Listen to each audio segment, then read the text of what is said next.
Good afternoon, everybody, and thank you for joining us today. I know most of us can't wait until we travel again. I know Julie and I are definitely in that category of people, but we really hope that you'll enjoy our little web series today, and it'll keep you travel dreaming and keep those dreams alive. And maybe you know what, this might give you an opportunity to relive some memories. Perhaps you've done some travel to Japan, where we're showcasing today, and so this might be a really great thing to relive for you. So as I kind of mentioned already, but I'm Rhonda Spihan, the leisure manager at Paul Travel, and my beautiful co-host is Julie Bekdash, who has this amazing background. I love it. Yes, isn't it incredible? It's so green. It's not something you generally think of. I think about Japan but it's Gokoyama. Yeah, it's beautiful. Love it. Love, love, love. It's, Yeah. Japan is such an intriguing and beautiful country. Just kind of preparing for the webinar today, I kind of relived a little bit about my trip when I was in Japan. It was, short-lived. It was for a week, but I had a really great opportunity. And what stands out the most in my mind is the people, how warm and kind they are, and so respectful. That just really, stood in my mind, and it's something that I'll remember for years to come. Another great memory I have too, and if you happen to sign on just a little bit before we started, I was sharing a picture of myself in a kimono. So we had this amazing experience to get dressed up completely with all the layers. It was quite something. And then participated in a traditional Japanese tea ceremony.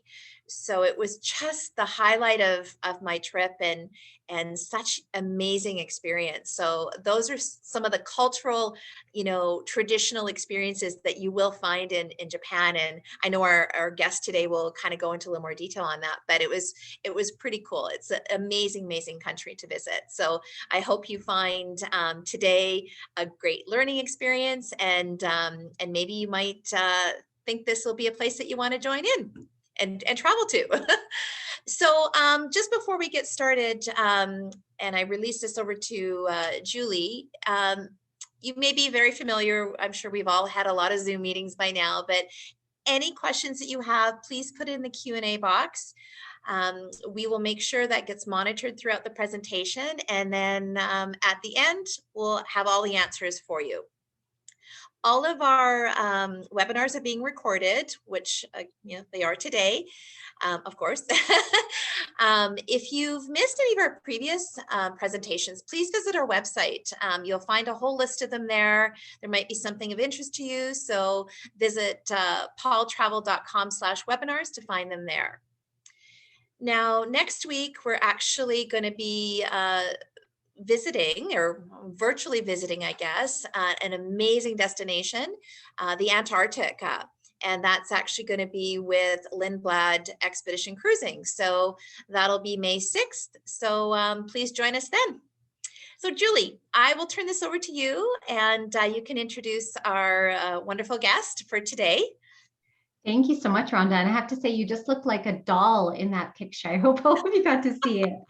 It's just so beautiful. Why, thank you. I felt like one. It was so cool. It's so neat. Okay, well, with us today is Priscilla Portsmouth. She is the Senior Assistant Manager at the Toronto office of the Japan National Tourism Organization, where she has worked for the last 10 years. After she graduated university, she actually taught English in Japan for 2 years before coming back and joining with JNTO. So it's so nice to have you with us. Priscilla, where did you live in Japan for those 2 years? I was in Yokohama, just a little bit off of Tokyo. Oh, great. Okay, well, I will pass it over to you. So take it away. Great, thank you. Hi, everyone, and thank you, Rhonda and Julie, so much for having me. We're very excited to be part of your webinar series. Before we get started, I just wanted to show you guys a little video clip to give you kind of a taste of what Japan has to offer. So this movie comes from our Enjoy My Japan page, where you can answer a couple of short questions on your interests, and the program will put together a video for you based on your answers. So without further ado, this is our Enjoy My Japan video.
Okay, so that was our little teaser trailer for some of the things you can see and do in Japan. Let's see. So as you can see, there's a wide variety of attractions and activities available here. If any of those images caught your fancy, the Enjoy My Japan site breaks down all of the activities and places you see in the videos. So it's really easy to track them down and find what you saw that you're looking for. I'll also be mentioning quite a few of those locations that were shown in the video in this presentation, so keep an eye out. So let's get started with some basic information about Japan. So first things first, where is Japan? Japan is located in the Northwest Pacific Ocean, just off the Sea of Japan. As you can see on the map here, it's to the east of China and Korea and north of Taiwan and Southeast Asia. Japan is an archipelago consisting of 4 main islands, being north to south Hokkaido, Honshu, Shikoku, and Kyushu, followed by a string of small islands which make up Okinawa. As far as climate goes, because the country is stretched out vertically, there's a lot of variation between the north and the south. Up at the top, Hokkaido is roughly the same latitude as the northernmost part of China or the southern tip of Russia. So they get a lot of snow and the air is drier compared to the rest of the country. By the time you go all the way down to Okinawa in the south, you're into subtropical weather. But even on the main island of Honshu, it gets pretty hot and humid in the summer. So let's move on to a couple of quick facts about Japan. Language is, of course, Japanese, though there are some regional dialects. Having said that, English is learned in school, so everyone has some basic level of English. And if you're in the major cities or popular tourist destinations, you will also find that the signs and announcements on trains and in shops are also in English, so it's not too hard to get around. Currency is the yen. $1 Canadian will get you roughly 88 yen. Japan is largely a cash society, although credit cards are getting more popular in large department stores or tourist areas, but it's still best to have some cash on you because a lot of the smaller places still don't accept credit cards. Time zone, Japan follows Japan Standard Time, meaning they do not do daylight savings. So the time difference changes depending on the time of year. The time difference between Japan and Toronto is 13 or 14 hours, and for Vancouver, it's 16 or 17 hours difference. Electricity, Japan's voltage runs at 100 volts compared to our 120 volts. They use a very similar looking plug with 2 flat prongs, but they don't have the ground. And Canada has short-term stay visa exemption status in Japan, meaning that a Canadian passport holder can stay in Japan for up to 90 days without a visa, so long as they're there for tourism purposes. As usual, your passport has to be valid for the entire duration of your trip, and you must carry your passport with you at all times. And finally, there is no tipping in Japan. Tipping is not a common practice in Japan, so there's no need to tip in restaurants, taxis, or hotels. There are 3 airlines that fly directly from Canada to Japan: Air Canada, All Nippon Airways, or ANA, and Japan Airlines, JAL. There are also 3 international airports: Narita and Haneda airports go to Tokyo, and Kansai Airport in Osaka. The flight time from Toronto to Tokyo is about 13 to 14 hours, and from Vancouver to Tokyo, you're looking at about 9 hours. So Japan is very easy to get around in with lots of trains, buses, taxis, and car rentals available. Rail transportation especially is hugely convenient and very punctual in Japan. There are underground subways, light rail lines, and of course the Shinkansen bullet train for long distance travel. There isn't much storage space on the train. So even on the airport express trains, a lot of people will make use of a luggage delivery service called Takyubin. So you can arrange for your luggage to be sent ahead to your next destination from either a counter at the airport or from the concierge desk of your hotel. And then you can comfortably travel without having to lug your suitcase through busy train stations. One neat feature on certain train lines is the women-only cars. I think everyone's heard that the trains can get pretty packed in Tokyo. So during peak rush hour times, certain cars are designated as women only to make it more comfortable for female travelers. These cars are marked with a sign, so you can keep an eye out for them. There are a lot of options for accommodations in Japan and at every price point. So there are, of course, the usual assortment of Western hotel chains, but there are also the traditional Japanese inns called ryokan. These are where you'll find the traditional tatami mat flooring, futon bedding, communal baths, and traditional Japanese meals.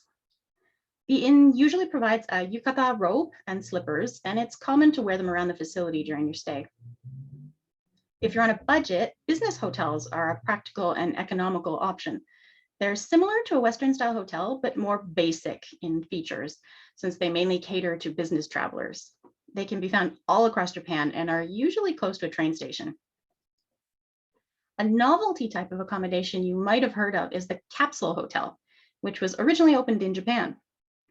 Each person is assigned a small pod kind of bed, stacked like a bunk bed, and then they can access communal amenities like as if they were in a hostel. So these were originally created as a kind of cheap place to overnight if you missed your last train home.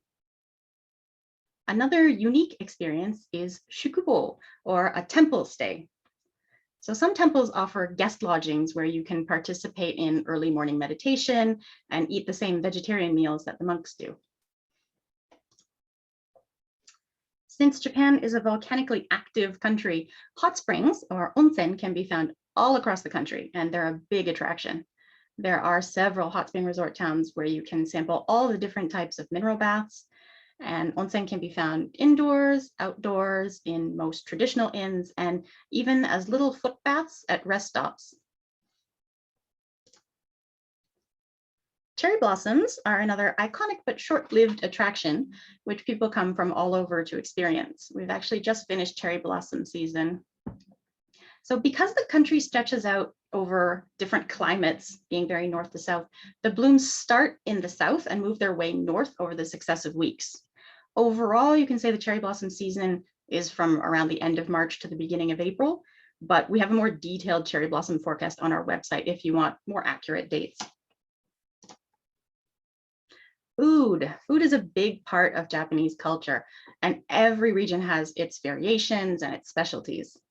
It would be impossible to cover all of the many delicious dishes available, but I'll just outline a few to get your appetite going.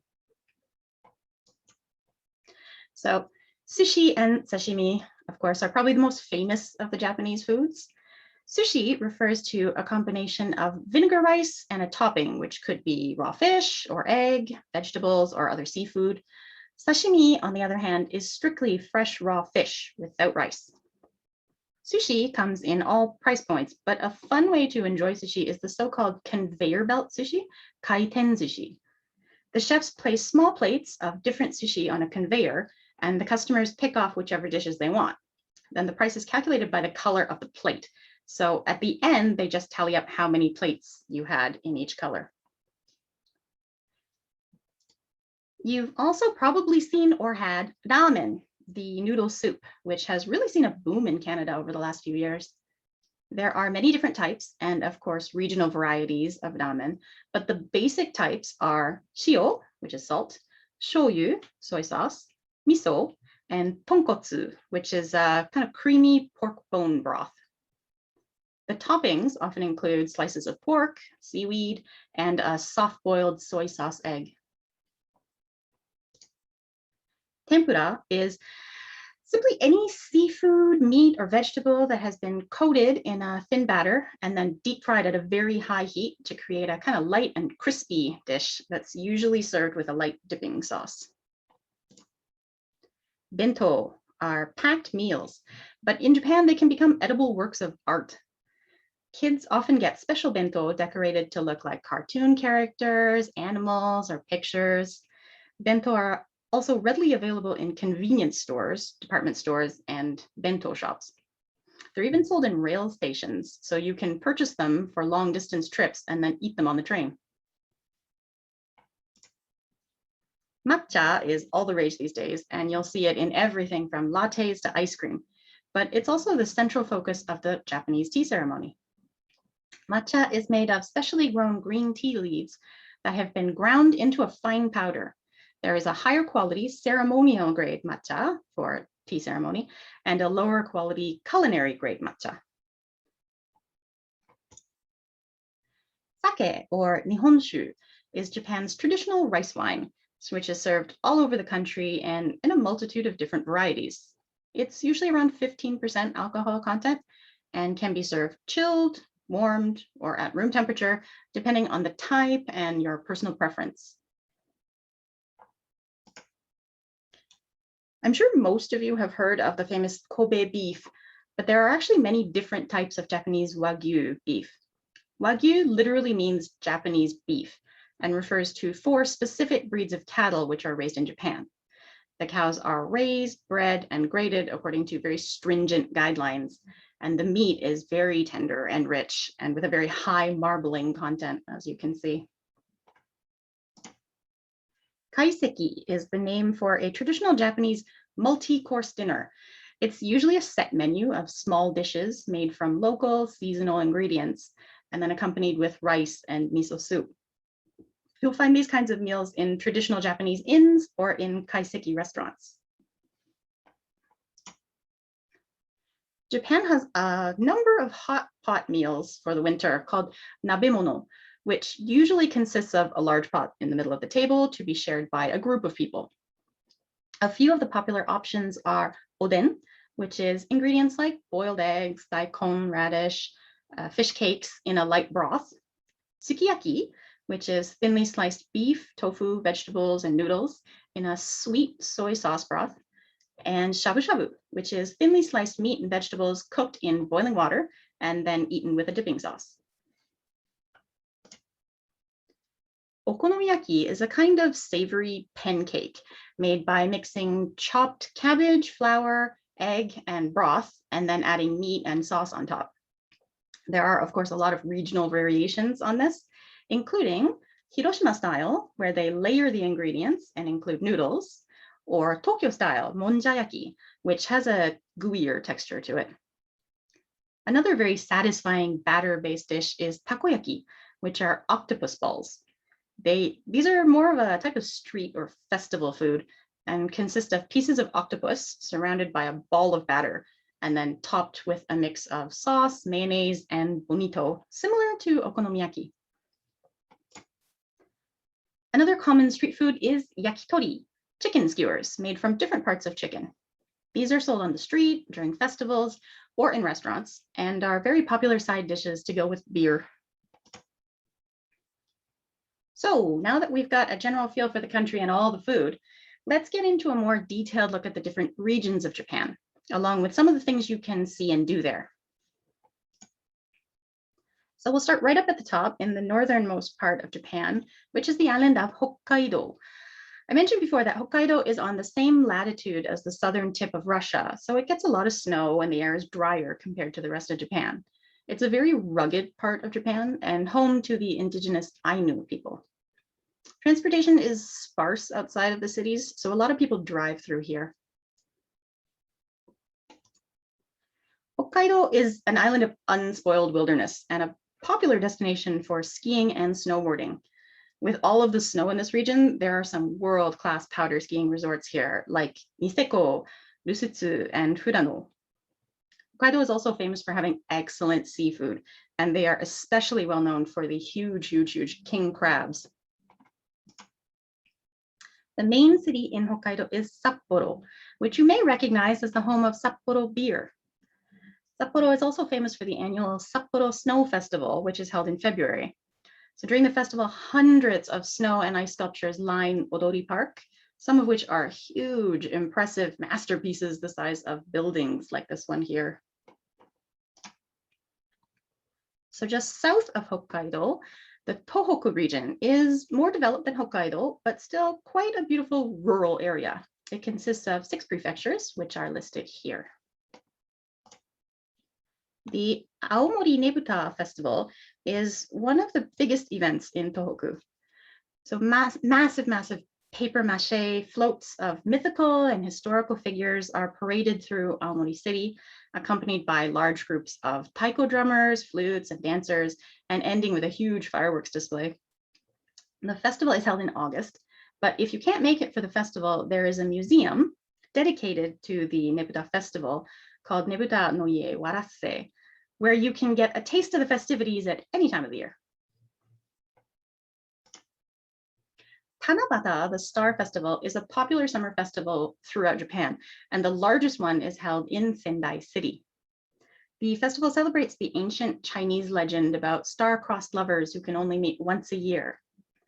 For a few days in August, the city is decked out with colorful decorations, including these huge hanging streamers, which are several meters tall, and there are fireworks displays and performances.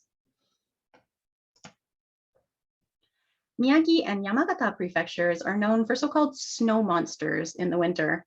These are actually a natural phenomenon of snow and ice freezing onto the trees and creating towering snow monsters in late February to mid-March. Southwest of Tohoku, you can find the Hokuriku Shinetsu region. This is another great skiing region, which includes Nagano Prefecture, where the 1998 Winter Olympics was held.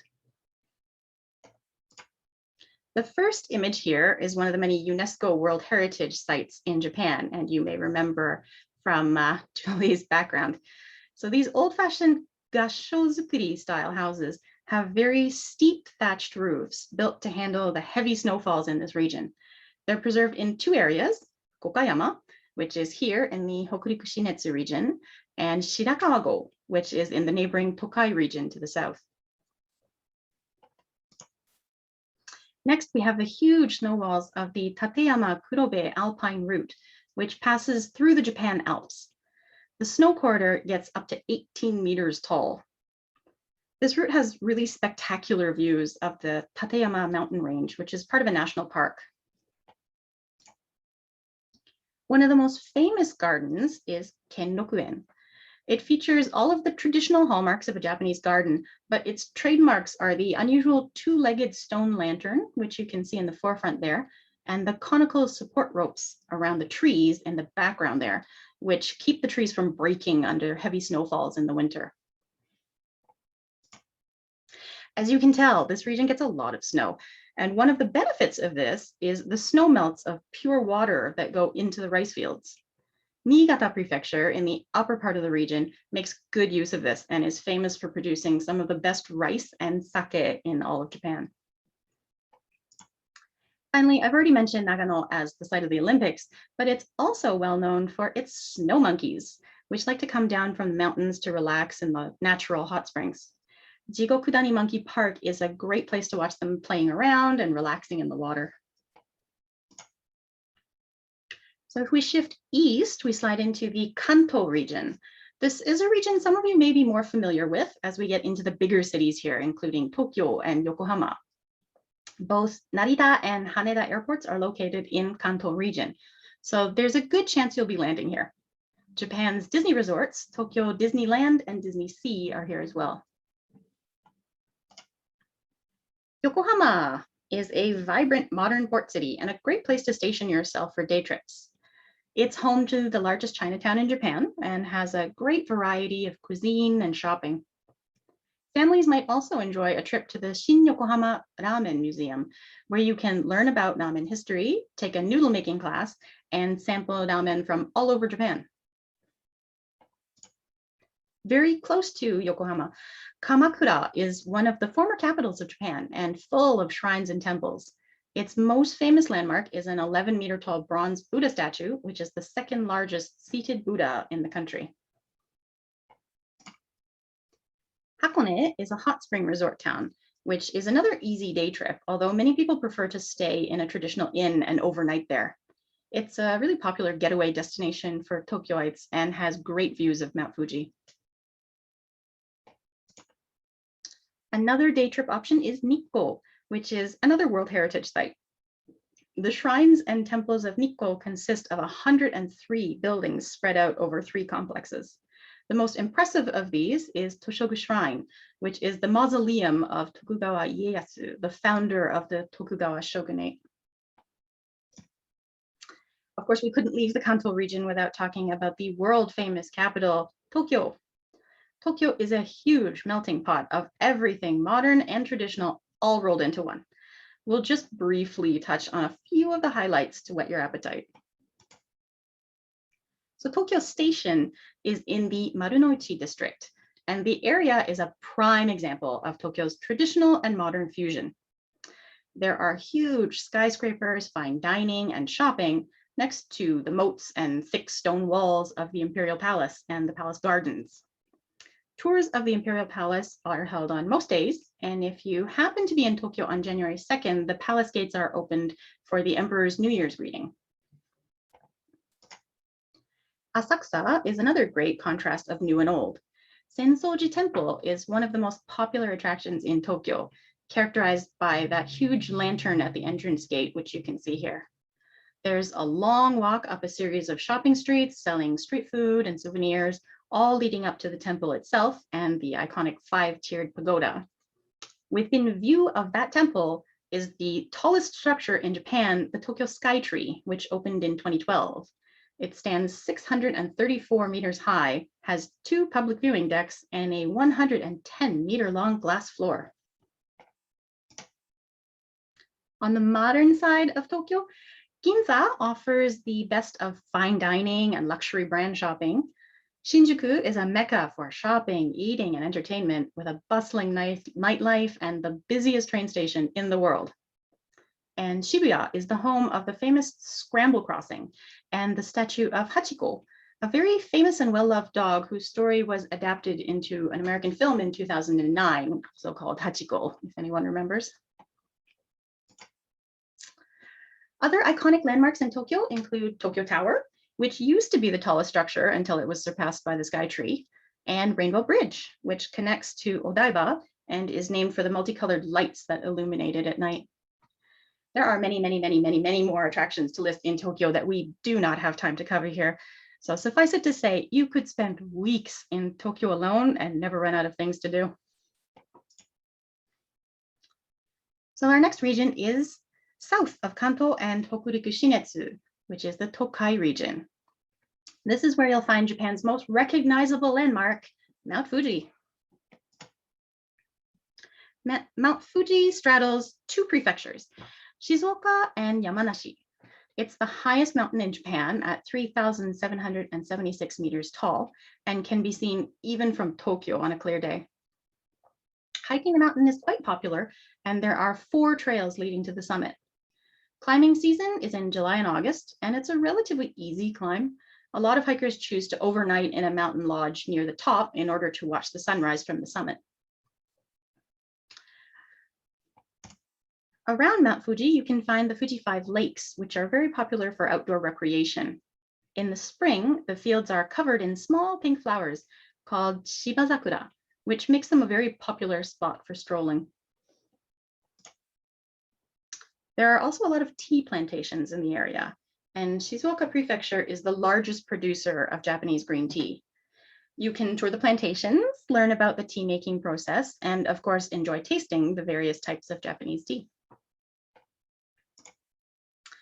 If you remember back in the Hokuriku Shinetsu region, I talked about the steep thatched roof houses in Gokayama, and I mentioned there was a second location for these gashozukuri style houses. That location is here in Shirakawa-go.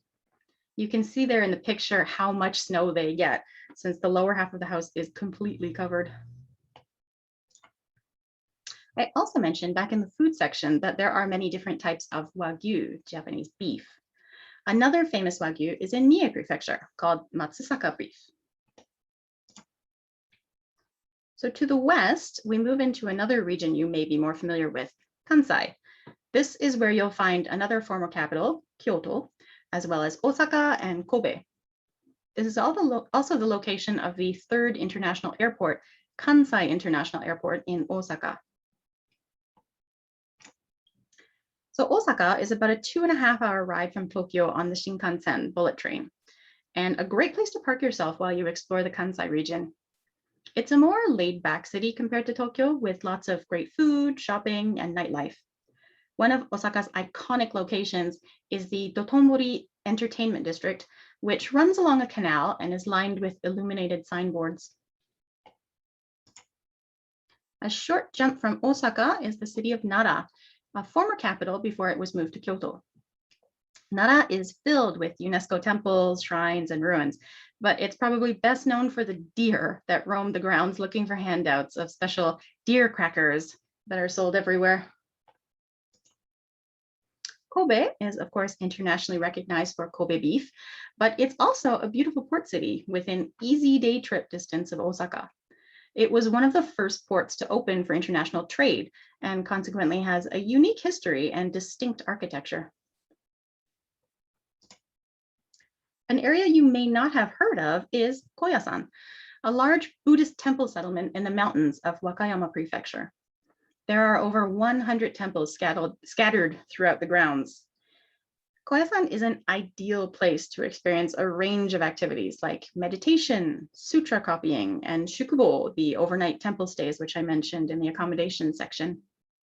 It's also an endpoint for the Kumano Kodo pilgrimage route, which is a 1,000-year-old hiking trail winding through the mountains of the Kii Peninsula. Kumano Kodo is one of only 2 UNESCO registered pilgrimage routes in the world and has been walked by monks, ascetics, samurai, and even emperors.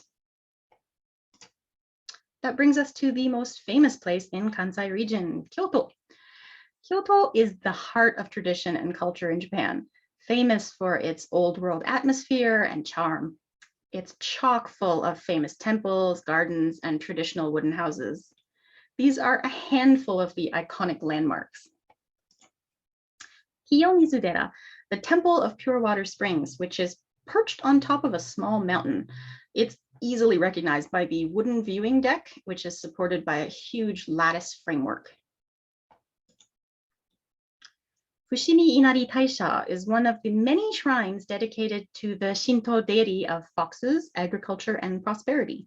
It's marked with approximately 10,000 red torii gates leading up to it, which you may remember seeing in the movie Memoirs of a Geisha. Gion is the city's entertainment district, known for traditional performances where you can sometimes catch a glimpse of a geisha, properly called a geiko, or an apprentice geisha, which is called a maiko. Arashiyama Bamboo Grove is one of Kyoto's most photographed sites, where you can stroll down the path surrounded by the tall bamboo stalks. The path connects to a temple, a shrine, and a villa where you can take in the view of Kyoto and enjoy tea with a Japanese suite. And finally, Kifune Jinja is a shrine dedicated to the god of water, which is remembered for the beautiful stone steps you see here, which are lined on either side with red lanterns leading up to the shrine. West of Kansai is the lesser-known Chugoku region, also known as the Sanin Sanyo region. It's the last region in the main Honshu Island and a gateway to Kyushu and Shikoku Islands. The Chugoku region is probably best known for the city of Hiroshima after the nuclear attack during World War II. Many people visit the atomic bomb dome, which was left up as a monument and reminder, and the city also has a peace park, which is filled with memorials. Every year on August 6th, a memorial service is held where thousands of messages of peace are written on paper lanterns and then floated down the river past the dome. Another popular destination in Hiroshima Prefecture is the small island of Miyajima, which is just a short ferry ride from the mainland. Miyajima is home to a very iconic landmark, a huge torii gate floating in the water, which is the entrance to Itsukushima Shrine. Itsukushima Shrine is one of the most photographed places in Japan and attracts visitors from all around the world. Something you probably don't associate with Japan is the desert. Tottori Prefecture has the only large sand dunes in Japan, which are over 100,000 years old. There's an observation deck and camel rides, and the adventurous can even try sandboarding on the dunes. Connecting the main island of Honshu with the island of Shikoku is the very scenic Shimanami Kaido. This is an expressway that runs from Hiroshima Prefecture down through several small islands and then finally ends up in Ehime Prefecture in Shikoku. You can, of course, drive over the expressway, but there is a dedicated cycling path as well, which is a very popular option. So following the Shimanami Kaido down from Honshu, we get to Shikoku. This is the smallest of the 4 major islands and very accessible thanks to 3 separate bridges which tie it to the main island of Honshu. Under one of those bridges, are the whirlpools in the Naruto Strait, which are some of the largest in the world. The whirlpools occur roughly every 6 hours, and you can watch them from the bridge, which spans over the strait, from a glass paneled walkway beneath the bridge, or even from a sightseeing boat. The Awaodori Festival in Tokushima is one of the most famous events in Japan and draws over 1 million people to watch or participate. Every evening for 4 days in August, the whole city takes on a very festive atmosphere, and the main streets are blocked off for dance groups in colorful outfits. There's also a museum open year-round where you can learn about the dance and watch a live performance. Another way to participate in Japanese culture is through the Shikoku 88 Temple pilgrimage. This is one of the oldest pilgrimages in the world, and one of the few circular-shaped ones as well. True to its name, the pilgrimage takes you through the 88 official temples and other sacred sites where the Buddhist priest Kobo Daishi is believed to have trained. The route passes through small towns and rural areas and is a great way to see all of the different sides of Shikoku. The last of the 4 main islands is Kyushu. It contains both the vibrant port city of Nagasaki and the modern city of Fukuoka, which is the birthplace of the creamy pork broth-based tonkotsu ramen. Sakurajima is the most active volcano in Japan and the symbol of Kagoshima. The volcano is only 4 kilometers from Kagoshima City and often has minor eruptions throughout the year. If you're feeling brave, there are frequent ferries to Sakurajima where you can visit the observatory and even rent a bicycle to travel around the volcano. Beppu Onsen is a group of 8 hot springs, each with their own character and offering different therapeutic waters. More than 10% of all the hot spring vents in Japan are in Beppu City, and the various waters are meant to be beneficial for a range of different ailments ranging anywhere from fatigue to diabetes. There is also hot spring cooking, where the food is steamed in the mineral-rich hot spring water, which is supposed to bring out the true flavor of the food and is, of course, very healthy. There are places where you can buy plates of meat, vegetable, and other dishes, and then steam them yourself with the help of a volunteer. So after cherry blossom season, there is wisteria season. And the most famous place for wisteria is the Kawachi Fujien Wisteria Garden. It's a private garden with over 20 kinds of wisteria and is most well known for its 2 stunning wisteria tunnels, though it also has wisteria domes and trellises. Last but not least, we get to the most southern tip of Japan, the string of islands that make up Okinawa. Okinawa is the site of the former Ryukyu Kingdom and has a completely different feel from the rest of Japan. There are a lot of unique aspects to Okinawa that you won't find in any other part of the country. A little known fact about Okinawa is that it's also the birthplace of karate. So Okinawa is a subtropical climate full of beaches, coral reefs, and jungles, which makes it a big draw for water sports and outdoor adventures. It's a great place to relax on the beach or enjoy scuba diving, and you can even go kayaking through a mangrove forest along the coast. The architecture in Okinawa is also completely different from the rest of Japan.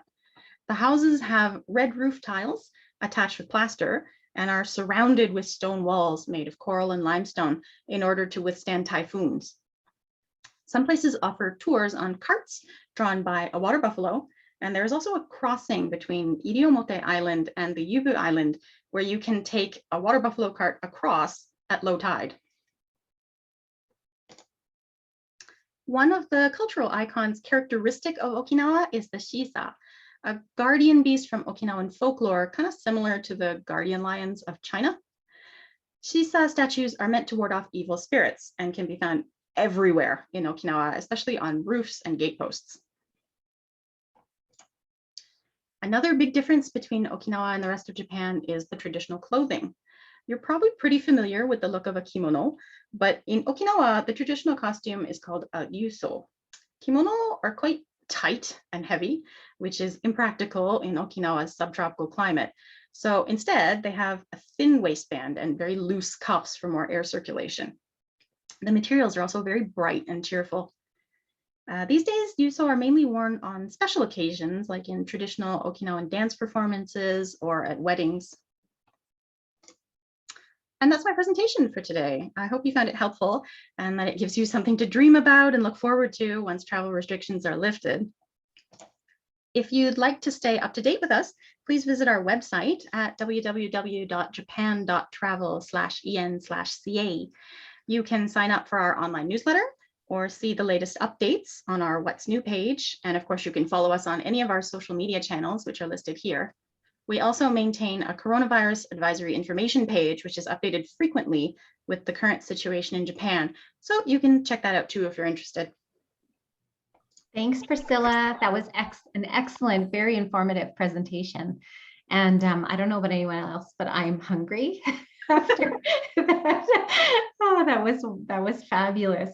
We do have a few questions, Sure. if you don't mind. So, and we love questions. If anyone else has any, just put them in the chat there. Ken had a question about doing cycling trips, and I know there are a few cycling trips, but can you just go over how safe is it to travel by bike between cities? Pretty safe.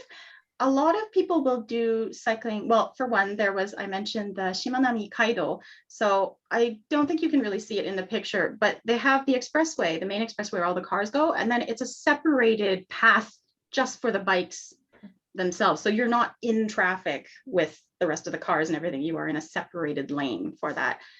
Biking is pretty safe, I would say. You might want to stick more to the rural areas a little bit, because if you're like cycling in Tokyo might be a little bit chaotic because it is a really big, very busy city. But yeah. Okay, perfect. Well, I know those tour companies, the ones that we use, they definitely wouldn't take you anywhere that's not safe. So yeah, that's great. Just a few more questions coming in. How many of the places or the sites that you showed in your presentation do you think will be open to tourists by late September, early October this year? So that's an odd situation. So right now, I don't know how many of you are aware, Japan is closed to everybody except for Japanese people. Like Canadian passport holders cannot get into Japan at all right now. A lot of the facilities are open. They are open. So Japanese people can go there and things like that. But since we can't get into the country, they're open, but you can't go. Okay, that's okay. I know the situation's just evolving and we'll have to wait. Yeah, if you do want to know about that kind of thing, the coronavirus advisory information page that I mentioned earlier, there's actually a listing in that page of all of the major tourist facilities and what their status is right now. So if they're open, if they're on pause, if they've resumed, whatever, it's listed on that page. Okay, excellent. And can you tell me how, as far as safety goes, how safe is Japan? Japan is the safest place I know of at all. Yeah, their crime rate is very, very low. And I think you guys mentioned it earlier, the people are so nice. It doesn't really occur to them to do anything bad. People regularly fall asleep on the trains. They will drop their wallets or their phones on the seat next to them, and people will pick it up and put it back in their pockets for them. Like people don't just go and take things off of you. No. Okay, perfect. I'd heard that as well. That's great. It's true. How long, so if somebody wanted to do a thorough trip to cover, most of the places, the regions, how long would you say to budget for? Years. It's a hard question. It's hard. It depends. If you're going to go really, really in depth in Japan, it will take you months, years.